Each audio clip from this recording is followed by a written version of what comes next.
qu'est-ce qu'ils nous apprennent? Oui, ils nous apprennent qu'il faut résister.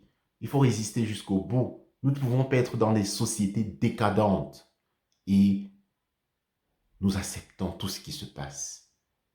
Non, cela va profondément jusqu'à l'intérieur de nos vies, vie de famille, vie personnelle.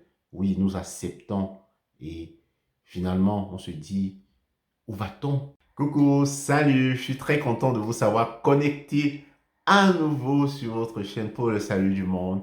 J'espère que vous allez très bien, vos familles respectives aussi. Moi, je vais bien par la grâce du Seigneur et je suis vraiment heureux de savoir aussi voilà, que vous êtes là aujourd'hui et que le nouveau mois de novembre qui commence aujourd'hui avec le 1er novembre nous retrouve encore dans cet échange chaleureux que j'apprécie beaucoup. Aujourd'hui, c'est la Toussaint. Voilà, un jour que l'Église consacre à ces personnes qui nous ont précédés sur le chemin de la sainteté. Oui, vous avez très bien compris, les saintes et les saints. Oui, l'Église nous invite à découvrir quels furent ces personnages connus, voilà, pour ce qu'on connaît, parce que figurez-vous que la plus grande majorité des saints sont inconnus. Oui, mais ce qui ne nous empêche pas forcément à nous pencher sur ce que nous connaissons. Aller découvrir, à voir qu'est-ce qu'ils avaient de particulier et qu'est-ce qu'ils peuvent nous apprendre, qu'est-ce qu'ils peuvent nous apporter. Oui, ces personnes qui nous ont précédés et qui se trouvent auprès de Dieu. Oui, ils sont auprès de Jésus et c'est aussi une opportunité que nous avons pour pouvoir leur adresser nos doléances. Eux qui ont été pour beaucoup dans des situations de vie similaires, oui, que les nôtres, que celles que nous rencontrons tous les jours. Oui, combien sont-elles très bien placées pour nous comprendre dans notre difficulté, dans notre peine, dans notre angoisse, dans notre recherche de sainteté. Oui, nous allons évoluer avec une particularité. Vous savez, notre chaîne, on traite d'inculturation. Ça veut dire, on va aller à la découverte des saints du continent africain. Charles Lwanga et ses compagnons, qui furent les premiers martyrs chrétiens africains connus, voilà, et qui sont des Ougandais, voilà, pays d'Afrique de l'Est. Et voilà, à l'époque, il s'agit des années 1880-86. Charles Lwanga, lui, il est né en 1865, aux alentours. Il appartenait voilà, aux pages qui formaient la cour royale dans le Bugunda, qui était ce royaume situé au sud de l'Ouganda actuel. Oui, et Charles Lwanga et ses compagnons, lui, il était un peu plus âgé, parce que le dernier de ses compagnons avait 13 ans, lui, il avait 24 ans en 1886, il avait autour de 24 ans, et voilà, il était le chef des pages, et le roi à cette époque s'appelait Mwanga II, et Mwanga II, en fait, était très farouche et très hostile à la présence des chrétiens dans le royaume. Et à cela s'ajoutaient ces pratiques bizarres et désordonnées parce qu'il demandait justement aux pages d'avoir des rapports homosexuels avec lui, chose qu'ils ont refusée de par leur foi chrétienne et ce qui leur a valu aussi la peine ultime, ça veut dire mourir, tuer et ceci en étant brûlés vifs. Vous pouvez vous imaginer, ils étaient aux environs, ils étaient en tout 22 personnes, 22 enfants qui, en défendant leur foi, ont préféré la mort et la mort d'une manière la plus atroce voilà, qui est possible, quoi.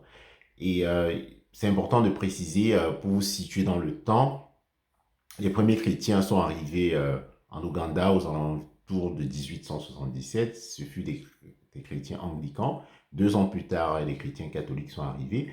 Et là, le royaume était dirigé par le roi Mutesa, qui était plutôt favorable, plutôt voilà, très chaleureux à la présence des chrétiens et d'autres religions, puisque l'islam est arrivé aux alentours de 1844, bien avant les chrétiens. Voilà, les choses se sont dégradées justement avec la prise de pouvoir du roi Mwanga II, qui finalement a été celui qui a tué des chrétiens anglicans et ensuite des chrétiens catholiques, dont Joseph Mukasa, qui était le représentant, on peut le dire comme ça, de l'église locale. Voilà, il était là quand les missionnaires sont partis, quand ils se sont sentis menacés, ils sont partis. C'est lui qui est resté gérer l'église et c'est lui qui a été tué en premier parce qu'il a dénoncé justement ces premiers crimes envers les chrétiens anglicans commis par le roi Mwanga II. Et c'est ensuite qu'il a été décapité. Et après, voilà les 22 compagnons, dont Charles Lwanga et Kizito, qui était le plus jeune. Qu'est-ce que ces martyrs nous apprennent, nous, aujourd'hui, qui vivons dans des sociétés où de plus en plus, en tant que chrétiens, nous nous sentons discriminés, où on nous demande en fait de faire des pratiques ou d'adhérer à des pratiques qui ne correspondent pas à notre foi, ou voilà, face à la dureté de la vie aussi, nous-mêmes, de manière proactive, nous sommes à la recherche d'un bien-être et qui nous demande très souvent de régner certaines valeurs de notre foi. Oui, qu'est-ce qu'ils nous apprennent, qu'est-ce qu'ils nous disent ces jeunes martyrs, très jeunes, je vous l'ai dit, le christianisme est arrivé en 1877 et ils ont subi le martyr en 1886, ça veut dire à peine voilà, 13 ans plus tard. Qu'est-ce qu'ils nous apprennent? Oui, ils nous apprennent qu'il faut résister. Il faut résister jusqu'au bout. Nous ne pouvons pas être dans des sociétés décadentes et nous acceptons tout ce qui se passe. Non, cela va profondément jusqu'à l'intérieur de nos vies, vie de famille, vie personnelle. Oui, nous acceptons et finalement on se dit, où va-t-on? Oui, Jésus nous a fait la promesse qu'il sera là avec l'Esprit Saint. Il est parti pour nous envoyer l'Esprit Saint et pour préparer notre place auprès de Dieu. Oui, c'est Saint Charles Lwanga, Saint Kizito et tous les autres compagnons nous ont montré le chemin de la résistance, le chemin du martyr qui doit toujours rester une option pour nous, pour chaque chrétien. Ils nous offrent aussi la possibilité de nous adresser à eux à chaque fois que nous sommes, justement, quand nous rencontrons l'adversité face à ce que le monde nous demande, devant nos valeurs chrétiennes, nous pouvons leur adresser une prière afin qu'ils puissent nous aider, afin qu'ils puissent se tourner vers Jésus et intercéder pour que le Christ nous envoie cette grâce, ce don de force, afin que nous puissions rester dans l'espérance. Oui, mes frères, mes sœurs, voilà ce que je voudrais partager avec vous sur les saints ougandais. On se prend rendez-vous pour la prochaine fois avec un nouveau saint ou une nouvelle sainte ou un bienheureux ou une bienheureuse aussi. Et j'espère que vous avez aimé. Si c'est le cas, n'oubliez pas de liker, n'oubliez pas de partager, n'oubliez pas de vous abonner pour ne plus rater aucune nouvelle vidéo. On reste ensemble, portez-vous bien, que le Seigneur vous protège et vous garde de tout mal. Et surtout, n'oubliez pas, les morts ne sont pas morts.